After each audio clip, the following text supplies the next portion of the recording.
It is the 3rd of September 1939, and somewhere beneath the rolling Buckinghamshire countryside, in a cramped Victorian mansion surrounded by temporary wooden huts and an atmosphere of barely contained chaos, a group of men and women are already at work. They do not wear uniforms.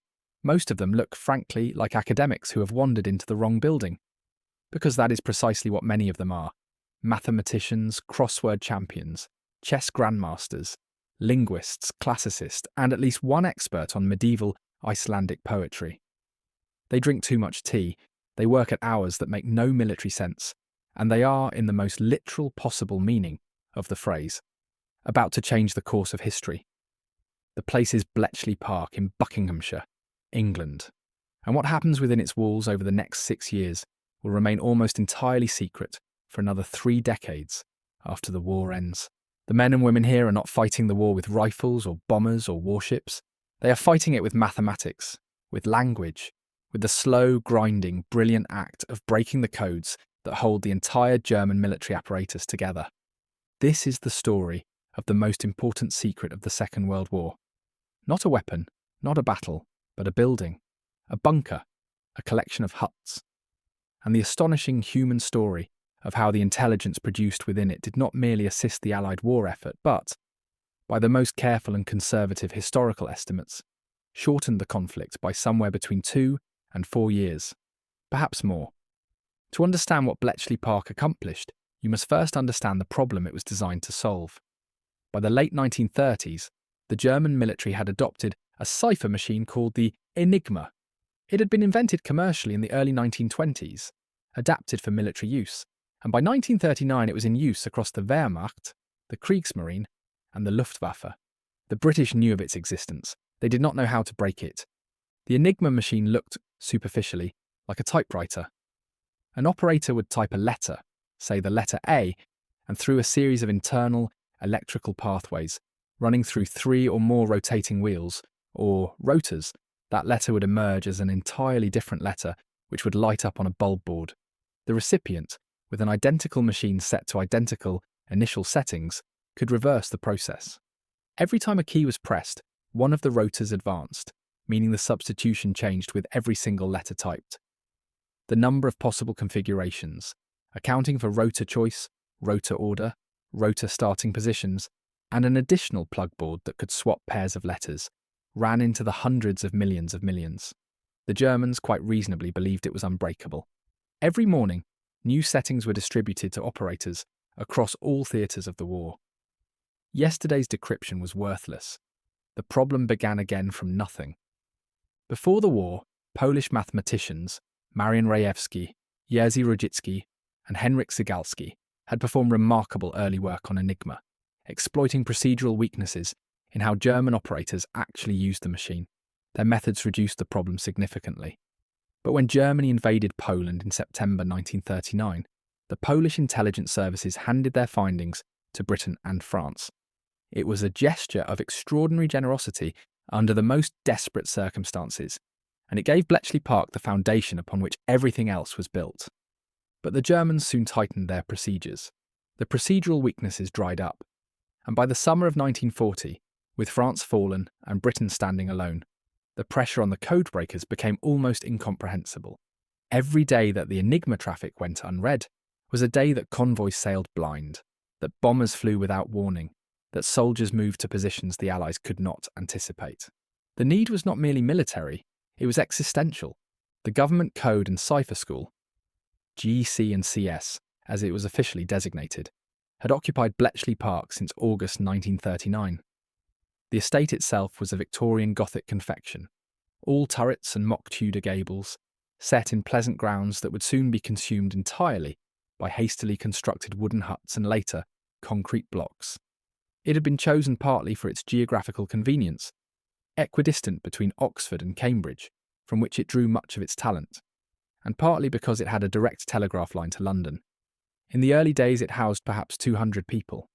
By 1944, more than 9,000 people worked there around the clock, in shifts across dozens of huts, each with a specialised function. The intellectual atmosphere was, by all accounts, unlike anything in the conventional military world. Alan Turing, The mathematician, whose foundational ideas would eventually give rise to modern computing, worked in Hut 8, focused on the naval Enigma traffic. The most critical and the most difficult to break, because German U-boats were strangling Britain's Atlantic supply lines. Gordon Welchman, another Cambridge mathematician, worked on the organisation of the decryption process itself, developing improvements to the machinery that would prove essential. Dilly Knox, the classicist who had worked on code since the First World War, led a team tackling the Italian naval cipher and later the Abwehr Enigma used by German intelligence. John Herivel, then only in his early 20s, made a crucial early breakthrough by imagining how a tired German operator might lazily set his machine, what became known as the Herivel tip, which temporarily opened a window into the Luftwaffe traffic at a moment of supreme danger. The technical centerpiece of the operation was a machine known as the Bombe, based on a Polish design called the Bombe, but dramatically improved by Turing and Welchman. The Bombe was an electromechanical device designed to eliminate at speed the vast majority of possible Enigma settings by exploiting logical constraints in the structure of the cipher. It stood roughly 2 meters tall, nearly 2 meters wide, and weighed approximately a ton. Its front face was covered with rows of rotating drums, typically 36 of them, each simulating an Enigma rotor, that span and clicked with a characteristic mechanical rhythm described by those who worked near them as resembling, oddly, the sound of knitting needles at extraordinary speed. At peak production, with over 200 bombs operating from outstations at Eastcote and Stanmore in outer London, the machines ran continuously day and night, seeking what the code breakers called the menu, a hypothetical crib, a piece of plain text guessed from the context of a message, that might unlock the day's settings. It was not, and this bears emphasis, a computer in the modern sense. It did not store data. It did not perform general calculation. It performed one task: the elimination of logical impossibilities. With relentless mechanical thoroughness, when a bomb reached a configuration that did not generate a contradiction, it would stop.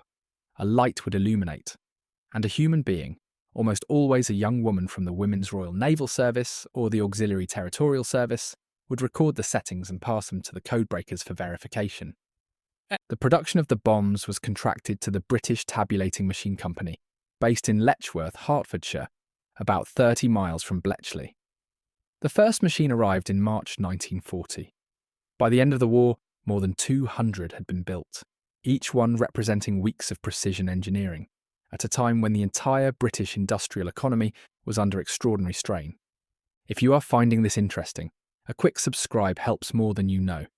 The intelligence produced at Bletchley Park was distributed under the code word Ultra, a classification level above top secret.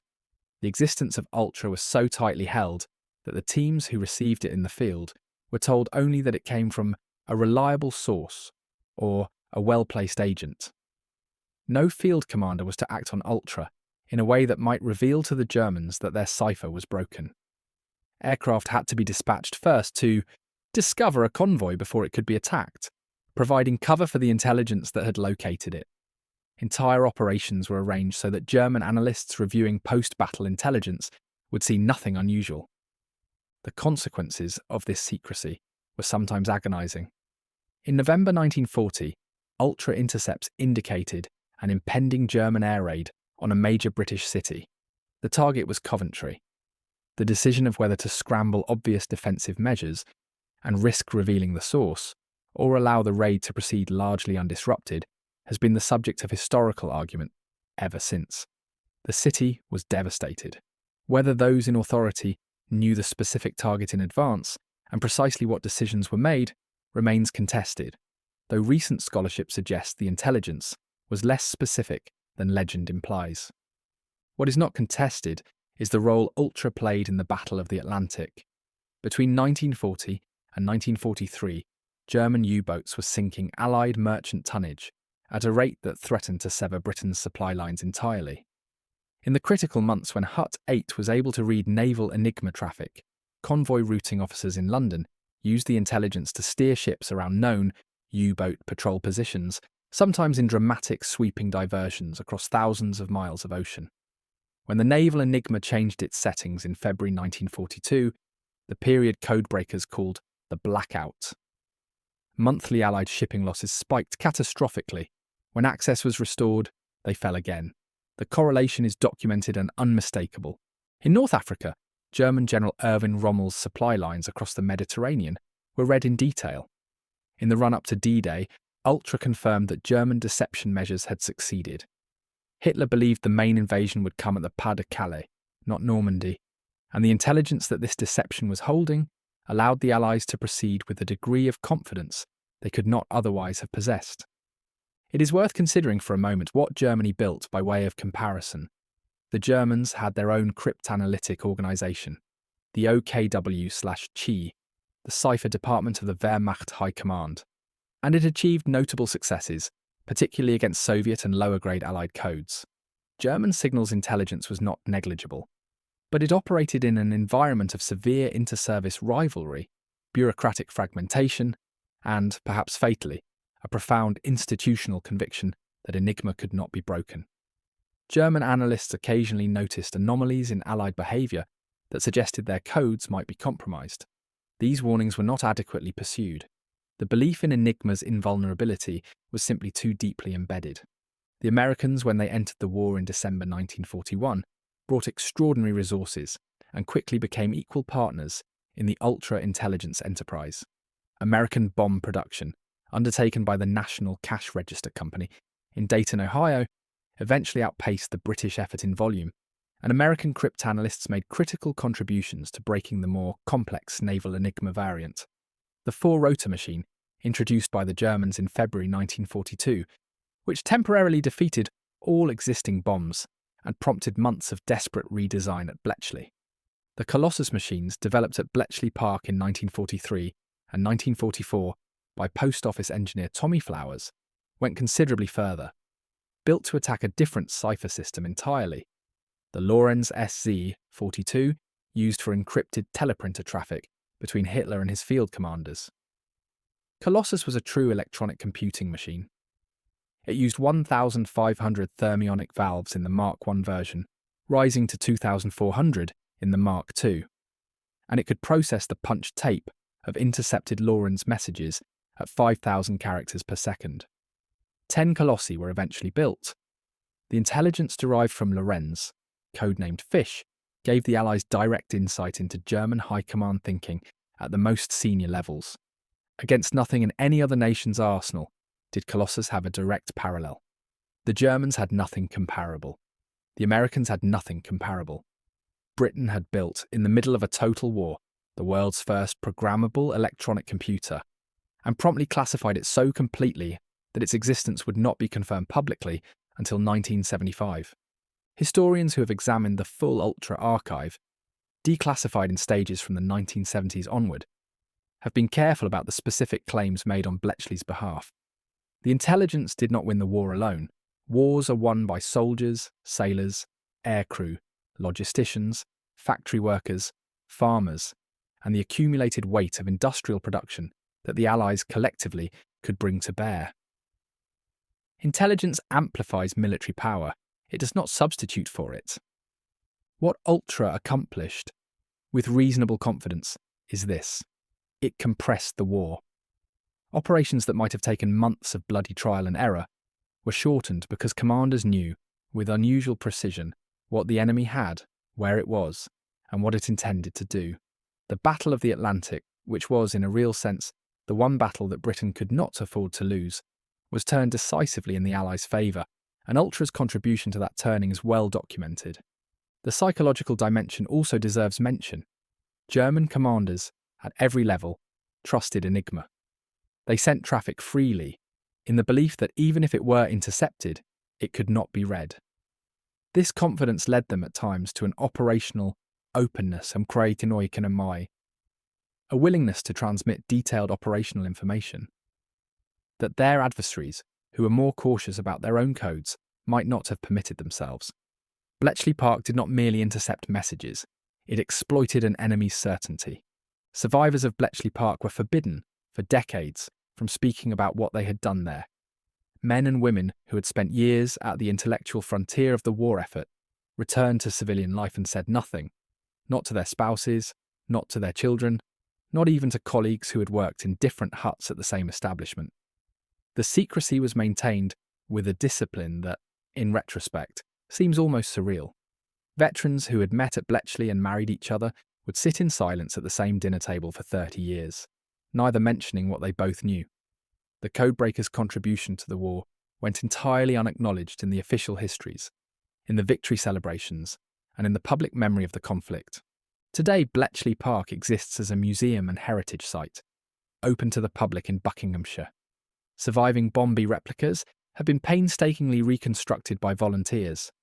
A rebuild of the Colossus, completed in 2007 and housed in the National Museum of Computing, at the same site can still be operated. The huts have been partially restored. The mansion stands much as it did. Visitors can walk through the rooms where Turing worked, where Welchman scribbled improvements on the back of documents, where thousands of young women sat at banks of machinery, listening for the click that meant the day's settings might have been found. Return for a moment to that autumn evening in September 1939. The war is hours old. In those wooden huts and in the years that follow, something unprecedented will occur. The instruments of total war, the bombers and the warships and the tank formations, will be guided quietly by intelligence that no one will be permitted to acknowledge for another generation. The Germans will send their signals through the dark, confident in their mathematics. And from a Victorian country house in Buckinghamshire, people who look like academics and crossword solvers will read every word. They will not fire a single shot. They will not fly a single mission. They will sit at wooden desks in drafty huts, drink institutional tea, and think, and in thinking, they will reshape the trajectory of the war at its most critical junctures in the Atlantic and the Mediterranean, and northern France and the eastern approaches. The codebreakers will not be thanked. They will go home and say nothing, and the silence will hold for 30 years. And when the secrets finally emerge, most of them will be old, some will be dead, and the nation that employed them will have forgotten, mostly that they ever existed. What they did, stripped of all sentiment and examined as plainly as the mathematics they applied to their work, was this. They penetrated the most secure communication system any military power had ever deployed. They maintained that penetration in secret. For the duration of the war, they used the intelligence derived from it to guide the most consequential, strategic decisions of the conflict. And they did so with a collective discretion that has no parallel in the history of intelligence operations. 9,000 people worked at Bletchley Park at its peak. Thousands more worked at the outstations and relay centres that fed it and distributed its product. Not one of them broke the secret prematurely. Not one of them, under years of pressure and fear and the natural human desire to be recognised for extraordinary achievement, said more than they were permitted to say. They won the war in silence, and then they went quietly home.